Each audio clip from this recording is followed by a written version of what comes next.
What is going on, everyone, and welcome back to the Sports Talk on Tap podcast. We're here. You can find daily videos Monday through Friday covering all the four major sports leagues, whether it be NFL, NHL, NBA, or MLB. We're here to cover games, highlights, news, all that fun stuff. Happy Friday to everyone. I'm Jake. That's Nick. And in today's NFL episode, we have another team kind of proposed question. And Nick, today we're focusing on the Colts. I feel like arguably one of the sleepers in the AFC South and one of the most underrated divisions because obviously, people rightfully so have the Texans, as the lock, the division winners. And, that's kind of that for that division. But a team that I really don't think is getting talked about enough is the Indianapolis Colts. And obviously, for anyone who's listened to this podcast, I gave Shane Steichen his praise. But, we haven't really gotten in depth on the Colts really at all coming into the season. And, kind of people have them a little bit, I think, underrated because I've honestly seen a lot more people, Nick, on TikTok, talking about the Titans as being an AFC sleeper. And, that's cool because the Titans made a lot of good moves, L'Jarius Sneed trade, signing Calvin Ridley, Will Levis entering year 2. So maybe there's something there too that we could talk about another day. But, Indianapolis last year went 9-8 with Gardner Minshew leading the whole way. And Gardner Minshew's not a bad quarterback by any means. He's solid. He, is going to be the backup to the Raiders. That's what Antonio Pierce has said. We'll see because I feel like he is really better than Aiden O'Connell. But, that's also for another topic. But they were literally one play away against Houston from getting into the playoffs over the Texans and winning the division. And he did that despite Jonathan Taylor being banged up for a couple of games, Michael Pittman getting knocked out in that Steelers game. They just found different ways to win every week, whether it be run through the air and all that, just with a backup quarterback, different running backs coming in. Zach Moss was able to fill in for Jonathan Taylor and got a nice payday with the Bengals to be the full-time starter there. So Shane Steichen's offense, no matter who's back there, is going to succeed. Anthony Richardson, through the first couple weeks that he played, looked really good, and the Colts were winning ball games. So the biggest thing, obviously, I think, with Indy's health, but this is a team that, if they stay healthy, Michael Pittman even replicates something that he did last year, which he was a top receiver, target-wise, and, just catches a lot of balls, may not get, 100-plus yards, but, 70-plus, some touchdowns. And just, Josh Downs entering his second year, if there's another leap to his game. This offensive line is still very good. Quinn Nelson is still amongst the best guards in the league. And Jonathan Taylor, last year when he was healthy, was a dog. If he can, get back to that offensive player of the year form that he had, I think this team is, could be a quiet top 10 offense with Shane Steichen. I think they were a top 10 offense with Gardner Minshew. So if Anthony Richardson takes that next step in year 2, kind of, year 1, maybe it was a blessing in disguise. He gets to learn, behind the scenes, see the offense in full form. Maybe there's another leap to his game and this offense goes to like a top 7 unit in the league and the defense remains scrappy with all the pieces they have. So with, obviously DeForest Buckner leading that front 7, I think, Nick, this team could be like a sleeper, when you talk about last wildcard spots, to give them like 9 to 10 wins. And if everything pans out and goes right and they, Anthony Richardson looks really good and stays healthy, this team could win a sneaky 12 games. If they won 9 last year, why not? But let's get your thoughts. Yeah, this is a team I'm really I'm really on the fence with the Colts, and that might just be because of, their youth and even with their coaching youth because, this is still Shane Steichen's only his second year. And I feel like we've seen a few coaches in recent memory have, a breakout first year and then they kind of take a step back the second year because teams know what to look for. So that's one thing I want to be cautious of.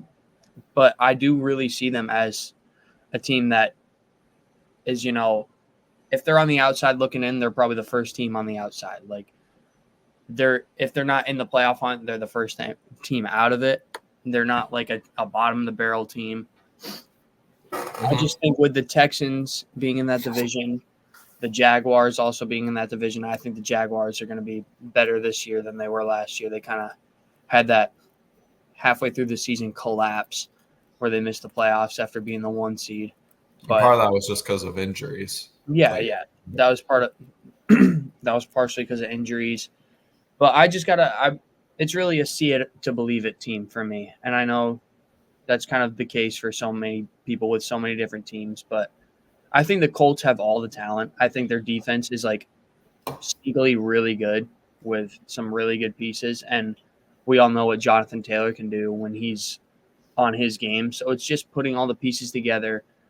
Obviously, keep Anthony Richardson on the field. Don't let him, you know, bang up his shoulder or get concussed. I can't remember if he got a concussion like the first week or two. Yeah, no, he did, and then he came back, looked good again, and then Yeah. that shoulder injury. Although I've heard reports at training camp, he's looked like a lot more beefed up, and I think part of it is he's not going to take too many hits. Like Yeah. Josh Allen is a great example of a QB that goes down, like, or sometimes maybe Patrick Mahomes is a better example because Josh Allen does take a couple brutal hits, but just being able to slide right before contact or running out of bounds, like those extra 2 yards are going to be pretty meaningless most of the time. Yeah. I feel like Anthony Richardson coming out of college was kind of a big dude. Like I remember him because I know he has a cannon for an arm. So I mean, you got to be, Yeah, I think he's big, tall wise. I think he added a lot of muscle mass, though. That's just those NFL programs. And you need to in the NFL because when you're getting hit constantly, how much muscle will you be able to absorb is going to be a huge part of that. And then to piggyback on one thing that you said that I found interesting was the example of coaches having sophomore slumps. And, that is definitely true for some coaches. I mean, we've seen, Brian Dable win Coach of the Year. Then, I mean, partially him, partially because I don't know why you give Daniel Jones $40 million, but, that's also for another topic. But I mean, I just don't think it will happen with Shane Steichen. Just given you saw what Philly's offense looked like with him versus without him, that was a big difference. And then you see what he does to Indianapolis, a team that the year before had a dinosaur and Matt Ryan starting and Jeff Saturday coaching the squad to a 3-win season, and them blowing a 33-0 lead. I mean, they were just a train wreck, and it's just gonna come down to, I think, obviously health with Anthony Richardson, but just being able to continue to adapt to the league. But I feel like Shane Steichen's done a good job of that. And this Colts team, a lot of people didn't have any high expectations. They called Anthony Richardson a raw prospect, which he probably is, but what Shane Steichen was able to do, and just like those 5 to 6 games without him, was truly something special.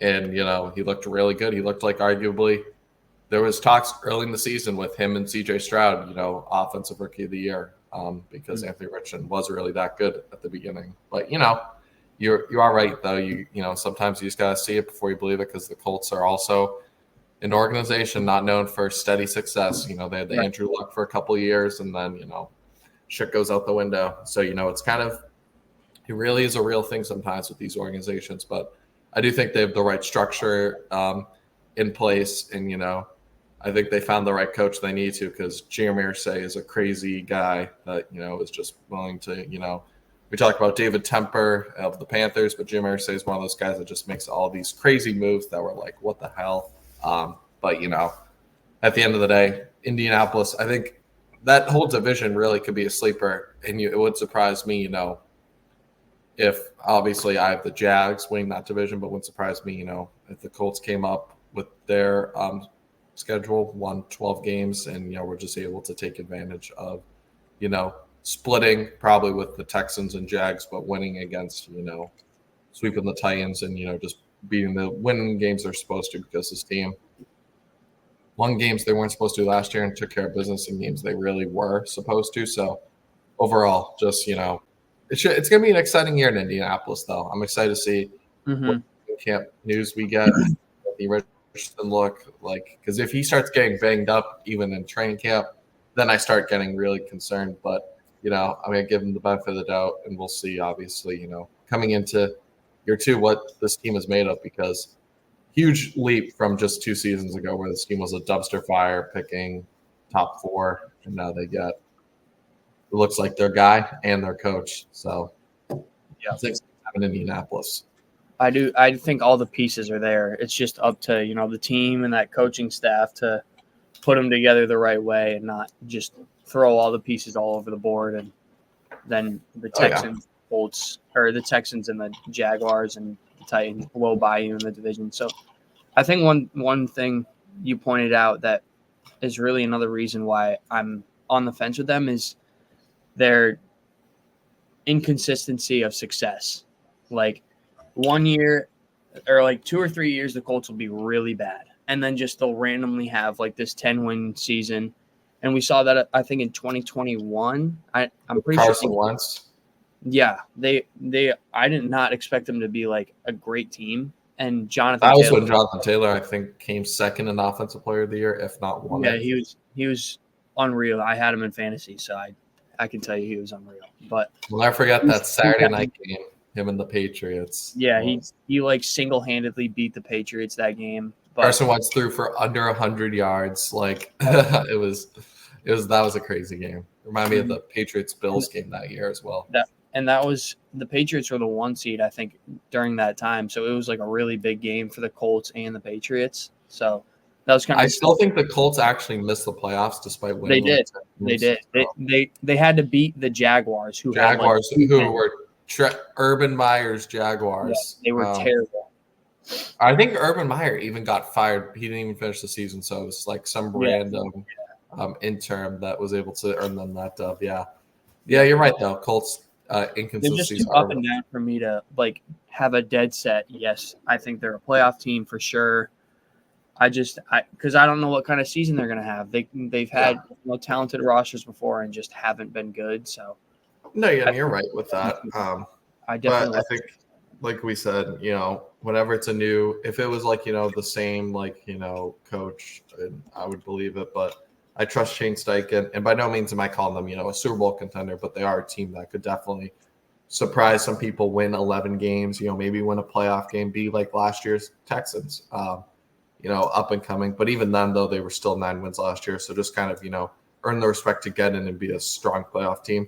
I think it's definitely in the realm of possibilities that, people are kind of overlooking them just because of all the moves the Texans have made this offseason. The Jaguars still having Trevor Lawrence, and the Titans making a lot of moves as well. And the Colts, really, their only move is like a quarterback change. That was their biggest, thing. But this offense, at least, is very, you got, I believe, 2 great receivers because I think Josh Downs is really good. You could have used some help at the tight end, but this O-line is still really good. Running back, still really good. So it's going to be an exciting time in Indianapolis, an exciting division to watch because these division matchups are going to be fun. Because it wouldn't surprise me. A lot of people, like I said, have Tennessee as a sleeper. So, we'll see what happens there. But it's going to be very exciting. Yep, for sure. I'm excited. Can't wait for football. Yeah, no, me too. And thankfully for everyone watching, football training camp is going to be coming up within the next couple weeks, and then we'll go see a Patriots training camp with Drake May leading the way, or Jacoby Brissett, I should say, leading the way for first team. I hope. But that'll be exciting. Just get the realm of football back into us preseason very soon. The Hall of Fame game coming up. It'll just be nice to see it back on the field. But we'll be here to cover it no matter what. So as always, make sure to like and subscribe if you enjoy this kind of content. And let us know in the comments if you guys think the Colts are being slept on in the AFC and do they have your respect as a playoff team? Because I'm curious, as we're always curious to get your guys' takes. But with that being said, we'll catch you next one. Peace.